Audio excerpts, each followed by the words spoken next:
முன்னாள் முதலமைச்சர் எம்ஜிஆர் ஆட்சி காலத்தில் பரபரப்பாக பேசப்பட்ட ராபின் மெயின் மோசடி வழக்கில் 30 ஆண்டுகளுக்கு பிறகு இன்று தீர்ப்பு அறிவிக்கப்பட்டது.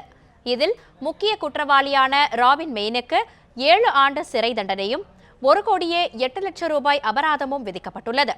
கடந்த 1984ஆம் ஆண்டு அப்போதைய முதல்வர் எம்ஜிஆரின் அமைச்சரவையில் காளிமுத்து வேளாண்மைத்துறை அமைச்சராக இருந்தபோது தம்முடைய செல்வாக்கை பயன்படுத்தி 8 வங்கிகளில் ராபின் மெயின் என்பவருக்கு கடனாக 56 லட்சம் ரூபாயை முறைகேடாக வாங்கி தந்தார் என சென்னை சிபிஐ நீதிமன்றத்தில் சிபிஐ வழக்கு தொடர்ந்தது. வழக்கில் குற்றம் சாட்டப்பட்ட 32 பேரில் காளிமுத்து உள்ளிட்ட சிலர் மரணமடைந்துவிட்டனர்.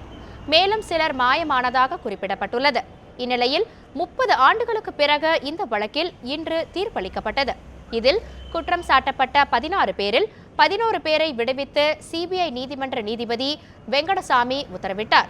மேலும் ராபின் மெயின், சூரியகுமார் உள்ளிட்ட 5 பேர் குற்றவாளிகளாக அறிவிக்கப்பட்டனர்.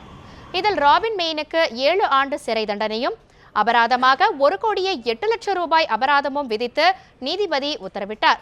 பிற 4 குற்றவாளிகளுக்கு 1,65,500,000 ரூபாய் அபராதம் விதிக்கப்பட்டுள்ளது. இதில் 52 லட்சம் ரூபாயை பாதிக்கப்பட்ட வங்கிகளுக்கு செலுத்த வேண்டும் என்றும் நீதிபதி உத்தரவிட்டுள்ளார்.